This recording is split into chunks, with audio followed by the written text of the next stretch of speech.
how I program my whole year of calisthenics training. So first of all, we have the macro cycle, meaning the cycle of the whole year. And in the macro cycle, it is divided into some micro cycles. So the first cycle that I have is a 12 to 20 week cycle. In this cycle, I do the highest volume. I focus on work capacity, refining my technique, and strengthening weak links. In this phase is where I do the most exercises, is where I build the most work capacity by doing more volume, more reps, more exercises, and also I use a load between 60 to 70. I start with around 50 something. I build it up till the 80s, okay? But I spend a lot of time, or most of the time, between the 50s and the 70s. This will allow me to refine my technique, check my technique, if I'm doing something wrong, what I can improve, and all of that. And weak links, meaning do I have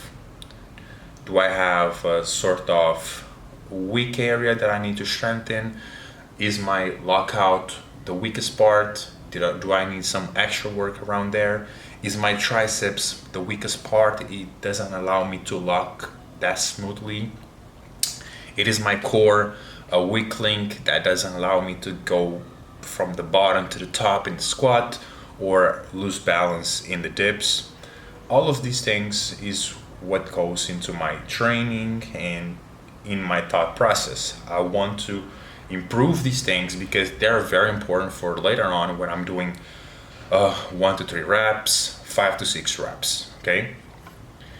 And the thing is, it may be 12 weeks exactly, or it may go more than 20 weeks. I don't like to set a day and certain weeks to do a program. Maybe I'll progress for 30 weeks straight. I don't know. I'll keep doing it. This is what I did last year. I did this sort of street building, high volume, work capacity, this phase for 30 weeks. And because I was progressing smoothly, I didn't stop. And I got bigger, I got stronger, more resilient, I can handle more work, more volume. So for example, I'm in week 20 and I'm still making progress, I'll continue to do it. I like to go in each phase and milk it, get the best, get everything from it, and then go to the next level. I kind of like to see it like a video game. I go in this phase, I have to max out on everything, and then go to the other phase. So the other phase, or the second phase, high volume, more specific. Meaning, I keep the volume high, but it's not as high as the first one because I'm doing less exercises or I'm doing less sets. And it's more specific because I'm focusing more on the dips, the squat, and the pull-up. And I'll show how many sets I do in every single phase here in a second. This phase is 12 to 16 weeks, is a bit less. I like to do this phase a lot because I can really focus on the street lifting movements and I do high volume. Then the third phase, less volume, specific high exertion. I do less volume than this phase, but the volume is still quite good, quite high. It is specific, meaning I only do the street lifting movements. High exertion, meaning it is very taxing, very energy spending exercise or movement, meaning pause reps, lock it chin ups, or slow eccentrics. These high exertion exercises will spend a lot of energy to perform. This is why it's called high exertion. And for example, you do 80% of your load for 6 reps. Competition reps, normal reps, you do 1, 2, 3, 4, 5, 6. Compared to high exertion, even with the 80% of your load, you cannot do 6 reps with a pause, with the 2 second pause in the dip in the 90-degree angle. You cannot do 6 reps, or if you do it, it's a RBE 10. This is why it's called high exertion. In this phase, I focus on this to get my tendons stronger, to be able to recruit my CNS better, so I can later on transmute this to the 1 to 3 reps. Last phase, intensity peaking depth. In this phase is where I test my 1 rep maxes, I have a competition. This is a very taxing phase to the CNS because I'm doing big loads, 1 to 3 reps. And this is also where my coach comes. And why he comes only here? Because in this phase, I can do it on my own. It is not that specific. I'm more having fun per se. I may do some other things. I may train with my friends. I may go train outside, do some sets and reps a day. It's not that serious, but I'm still serious, okay? Here in this phase is where I just have to lock in if I'm close to a competition or I want to test my 1 rep max. I'd say like this is not my strength. This phase makes me a bit confused. So I'd rather have someone else doing this for me because I want to focus on other things. And when I get to this phase, I'm just like, I don't want to do anything. I don't want to train that seriously. I just have to do it, okay? So I have my coach doing this thing for me so I can focus on other things and focus on my clients and all of that. So let's break down each phase. First phase.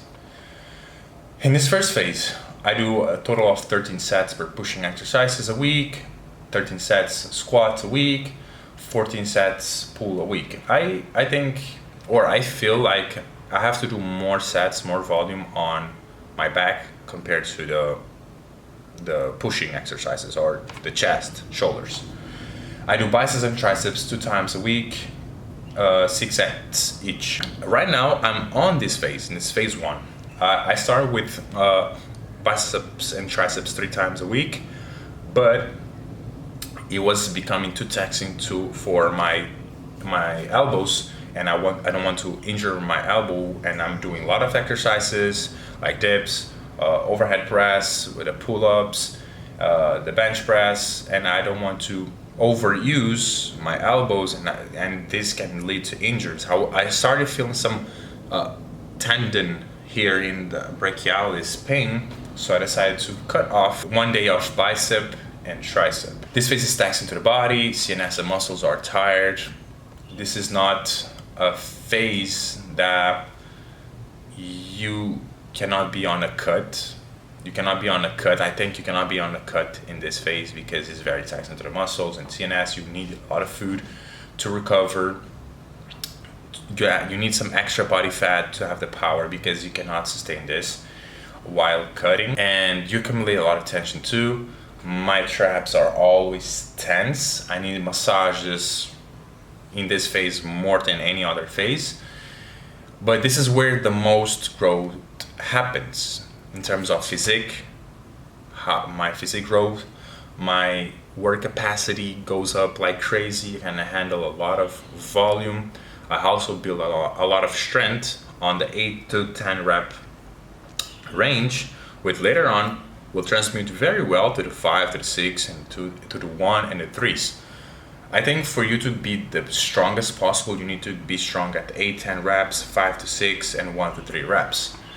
They are kind of correlated to each other. In this phase, I do 8 to 10 reps for most exercises. I focus a lot on technique, work capacity, and weak links, which can be arms, shoulders, and so on. Phase 2, 9 to 10 reps, pushing, 9 to 10 sets, squats in a week, 9 to 10 sets, pulling exercise a week. A bit of less volume, but I'm doing heavier loads, 5 to 6 reps, PRs. This is where it happens, the 5 to 6 rep PRs by the end of the block, or in the middle to the end of the block, depends on how the first phase goes. It is taxing to the body.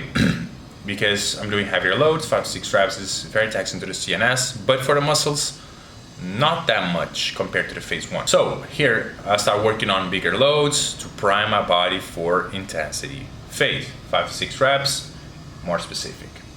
Phase 3, less volume, specific eye exertion. 8 to 9 total sets of dips a week, squats a week, pull-ups a week.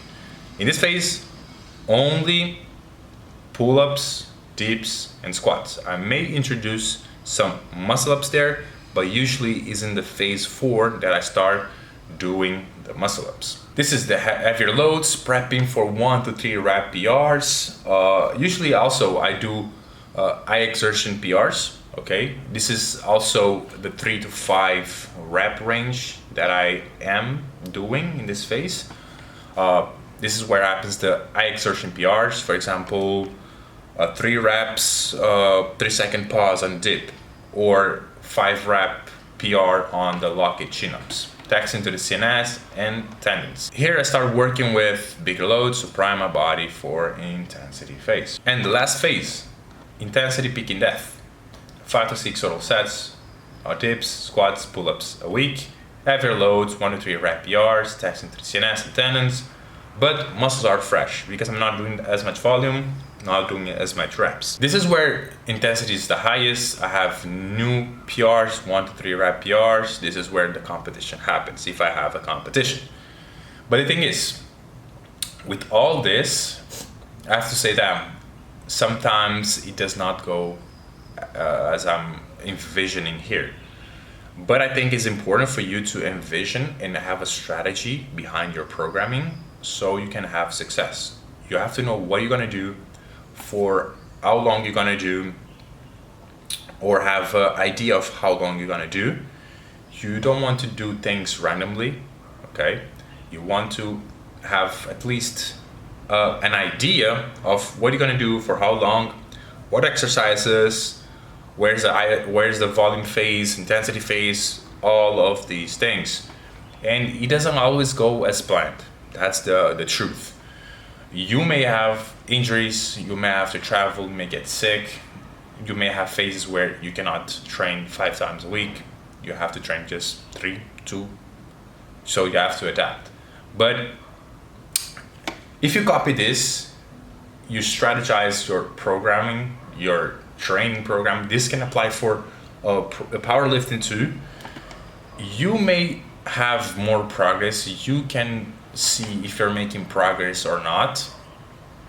This will help you have less chances of injury because you know what you're doing, what phase you are, and how you can play with the weights, the intensity, the volume, and all of that.